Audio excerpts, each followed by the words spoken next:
Stardate 27/9/2023. The situation was dire for Bethesda, the dying software company, who recently brought out Starfield, which I thought was a really good game in a lot of ways, but had some drawbacks.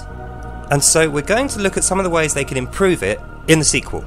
Welcome back, ladies, gents, and Pikachus. Here we go, Starfield Concepts. So let's talk about some of the things they got right, and then just how they can improve that going forward with the sequel. Bethesda need to go back to basics and focus on the gameplay, the experience that you and I are going to get when we play the game.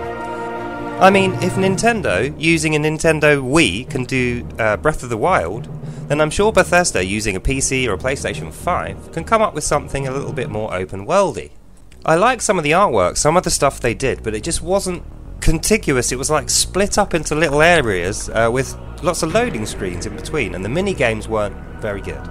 It's just outdated, In particular, they waste so much of your time with the lockpicking game. All they need to do is make it so you wiggle the stick left and right, and it makes noise, which attracts attention, and you're doing it against a timer, which is controlled by your skill in lockpick or stealth or whatever. It'd be so much better than the crappy little 5-stage digilock thing. I just hate it. In fact, you know what? As soon as I can, I'm putting a mod on there to get rid of that. It just slows the game down far too much. Then you've got your unkillable NPCs. I'd just give them more health and make them more difficult to kill. Or you could just surround them with guards and make them more difficult to kill, but don't make them invincible. Would it kill you to do an ending? If you kill an important character and then you can't complete the final quest, just do a B-style ending and a new game plus. Otherwise, why am I completing the game? Send one of these invulnerable guys. Then you don't have to nerf the systems and the enemies and the guns and the player, effectively. You can allow your player, who's an adult, who paid for your game, all the guns they want. Give them all the guns and let them kill all the people if they want. Then go back to a karma system or something like that, so they're gambling with their life in the game if they were to do that. But even that's not going to put me off using the space laser. I love that stuff.